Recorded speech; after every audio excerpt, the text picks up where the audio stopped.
जयाजीराव सूर्यवंशी आपल्यासोबत आहेत, शेतकरी नेते आहेत, औरंगाबादमधून आपल्यासोबत बोलता येते. जयाजीराव सूर्यवंशी, एक बघा म्हणजे एकीकडे दोन प्रकारचे आत्ता प्रश्न आपल्यासमोर आहेत. एक म्हणजे कालचा पाऊस आमच्या गावात झालाच नाही, अशा प्रकारची अवस्था तुमच्या मराठवाड्यामध्ये अनेक शेतकऱ्यांची आहे.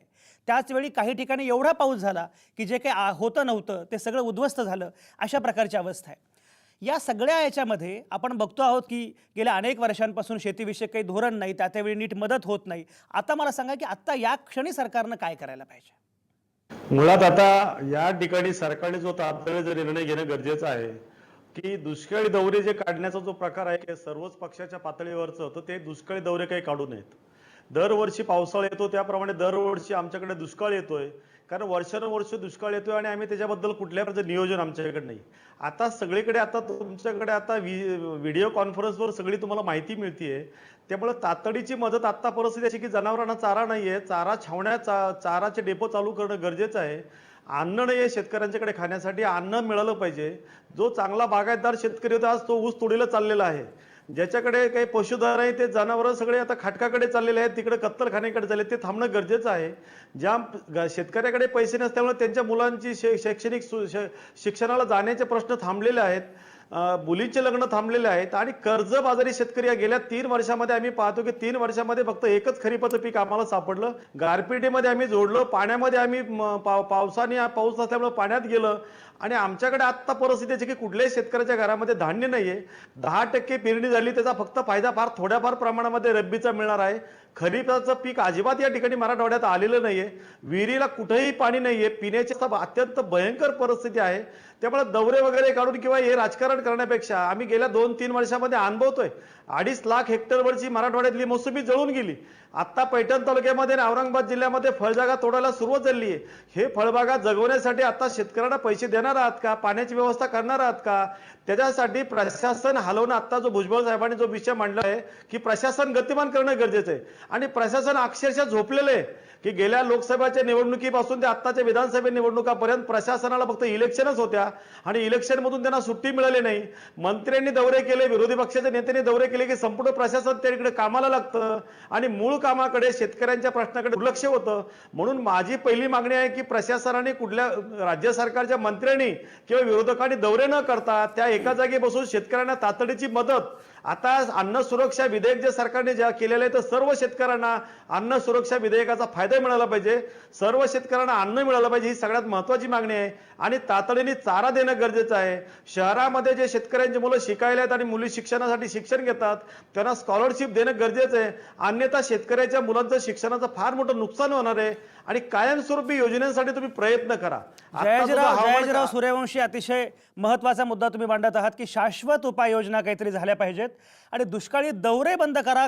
फारच महत्त्वाचा मुद्दा आहे हा, कारण दुष्काळाचं राजकारण, मी आपल्या पी साईनाथांचं खूप चांगलं पुस्तक आहे दुष्काळ आवडे सर्वांना, दुष्काळाचं राजकारण करण्याचा प्रयत्न वारंवार होतो पण प्रत्यक्षात यंत्रणा मात्र हलत नाही. आपल्यासोबत कैलास भोसले, द्राक्ष उत्पादक संघाचे नाशिकहून. या सगळ्या याच्यामध्ये सगळ्यात नुकसान जास्त कोणाचं झालं असेल तर ते म्हणजे द्राक्ष उत्पादक शेतकऱ्यांचं. नाशिकमध्ये हे नुकसान सगळ्यात जास्त आहे आणि बाकी आपण सांगली, कोल्हापूर वगैरे सगळंच गृहीत धरलं तर जवळपास 1500 ते 2000 कोटींपर्यंत हे नुकसान जाऊन पोहोचलेलं आहे. द्राक्ष पिकांचं हे जे नुकसान आहे त्याचं काय करायचं, भरपाई कशी मिळेल, काय करायला पाहिजे कैलास भोसले? मला सर्व मुख्यमंत्र्यांना पहिल्यांदा शुभेच्छा द्यायच्या आहे का त्यांनी जो काही निर्णय घेतला त्या निर्णयामध्ये जे काही पंचनामे असतील, पंचनामे करण्याचे जे आदेश दिले त्या आदेशाबरोबर त्यांनी, जसं सूर्यवंशी साहेबांनी पण सांगितलं का त्यासोबत त्यांनी आदेश दिले पाहिजे का शासकीय मंत्र्यांचे दौरे पण रद्द केले पाहिजे. तुम्हाला दौरे करण्याची गरजच काय पडते मी म्हणतो. जर तुमच्याकडे पंचनामा करून घेत असताना तो पंचनामा कुठल्या लेवलला चालतो, ते प्रॉपर शेतकऱ्याचा पंचनामा हा किती वेळा झालेला आहे, पंचनामा होतच नाही प्रॉपर शेतकऱ्याचा. कुठेतरी अधिकाऱ्याने जाऊन कुठेतरी एखाद्या 2 द्राक्ष बाग पंचनामा करायचा आणि सगळे कागद फक्त कागदी घोडे नाचवायचे, त्याच्यामुळे प्रॉपर जो शेतकरी याचं नुकसान झालेलं आहे तो वंचित राहून जातो. म्हणून ते पंचनामे न करता सरसकट पंचनामे केले गेले पाहिजे. त्यासोबत जी काही द्राक्षासाठी पीक विमा योजना जी लागू केलेली आहे शासन त्याच्यामध्ये जो काही प्रीमियम भरतंय तिच्यामध्ये पारदर्शकतापणा आणले पाहिजे. कारण जी द्राक्षासाठी पीक विमा योजना जी चालू केली तिथं कुठेही पारदर्शकतापणा नाही. ते पीक कुठं तुमचं हवामान केंद्र कुठं बसवलेलं आहे, कुठल्या मंडलला आहे, त्याची माहिती कोणाला नाही.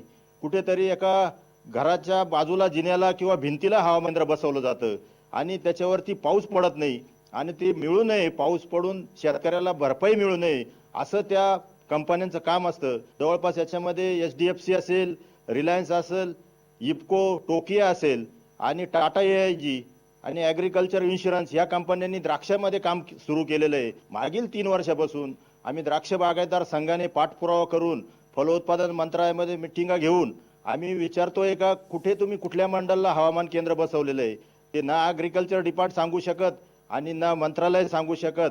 आम्ही प्रीमियम जर भरत असेल, आमचा प्रीमियम भरल्यानंतर आम्हाला खूप नुकसान भरपाई मिळेल. बँक मात्र आमचा प्रीमियम कट करून घेते. याच्यामध्ये प्रीमियम घेताना बँक स्वतः 5% घेते, पण शेतकऱ्यांपर्यंत तो प्रीमियम कुठल्या स्वरूपाचा आहे याची माहिती दिली जात नाही. शासनाकडे वारंवार मागणी करूनही शेतकऱ्याला त्या गोष्टीचा त्या प्रीमियम भरल्यानंतर जे काही नुकसान मिळायला पाहिजे ते आम्हाला सांगितलं जात नाही. आज समजा नाशिकमध्ये मागील 4 दिवसापासून पाऊस पडतोय, अवकाळी पाऊस. बऱ्याचशा शेतकऱ्यांनी प्रीमियम भरलेला आहे, पण त्याला माहित नाही, त्याला आकडेवारी नाही ह्या वेदर स्टेशनवरती किती MM पाऊस झाला, किती मिलीमीटर झाला असेल तर मला काय नुकसान भरपाई मिळू शकते ही माहिती दडवली जाते. मुळात मी मुख्यमंत्री साहेबांना सांगू इच्छितो द्राक्ष बागायतदारांतर्फे की त्यांनी इन्शुरन्स घेताना हा सरसकट घेतला पाहिजे. शासनाने पहिल्या वर्षी पीक विमा योजना आणली त्यावेळेस 75% प्रीमियम हा शासनाने होता आणि 25% शेतकऱ्यांनी भरला होता. तो तसाच चालू राहिला पाहिजे आणि कुठल्याही शेतकऱ्याला न विचारता त्याचं जेवढं द्राक्षाचं क्षेत्र असेल त्या सगळ्या क्षेत्रावरती सरसकट 75% प्रीमियम हा शासनाने भरला पाहिजे आणि 25% शेतकऱ्याचा सहभाग करून घेतला पाहिजे. म्हणून अवेळी झालेलं जे पावसाने जे नुकसान होतं शासन पंचनामे करून काहीच देत नाही. फयांमध्ये ज्यावेळेस नुकसान झालं, हजारो कोटी रुपयाचं नुकसान झालं, त्यावेळेस फक्त हेक्टरी 15 ते 20 हजार रुपये देण्यात आले आणि शेतकऱ्याचा एका फवारणीचा कैलास भोसले त्यातून निघालेला नाही. मी येतो तुमच्याकडे परत. आपल्यासोबत डॉक्टर रामचंद्र साबळे आहेत पुण्यातून. डॉक्टर साबळे हे कृषी हवामानशास्त्राचे अभ्यासक आणि तज्ज्ञ आहेत. गेली अनेक वर्ष त्या अनुषंगाने काही मांडणी करतायत. डॉक्टर साबळे, मला एक सांगा की 18व्या 19व्या शतकामध्ये जी शेती होती की आपण कायमच हे शिकत आलेलो आहोत की शेती बेभरवशाची आहे, शेती पावसावर अवलंबून आहे, पण 21व्या शतकामध्ये सुद्धा आपल्याला अजिबात कसलाच अंदाज येत नाही. म्हणजे कृषी हवामानाच्या अनुषंगाने ज्याप्रमाणे शास्त्र विकसित केलं पाहिजे त्या प्रकारे ते विकसित होत नाही का, आणि कृषी हवामानशास्त्राच्या अनुषंगाने काय करण्याची आवश्यकता आहे?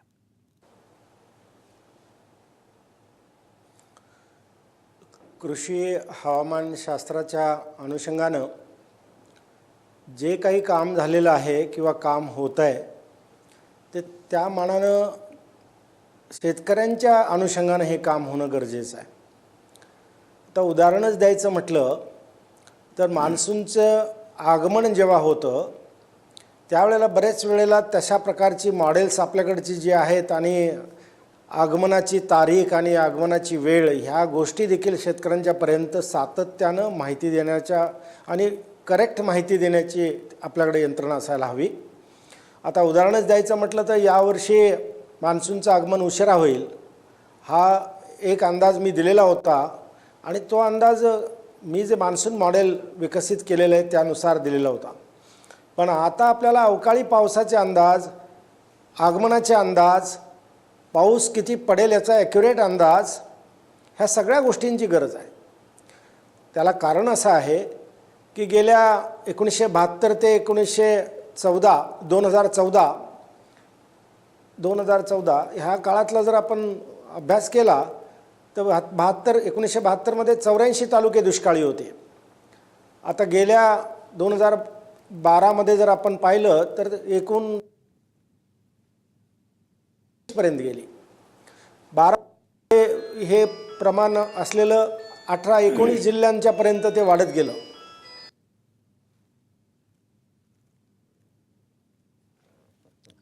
हां, बोला बोला. डॉक्टर साबळेंशी मला वाटतं संपर्क तुटलेला आहे. संदीप, एक सांगा, या सगळ्या गोष्टींमध्ये मगाशी उल्लेख केला आपण इस्रायलचा, चीनचा, या सगळ्याचा उल्लेख केला.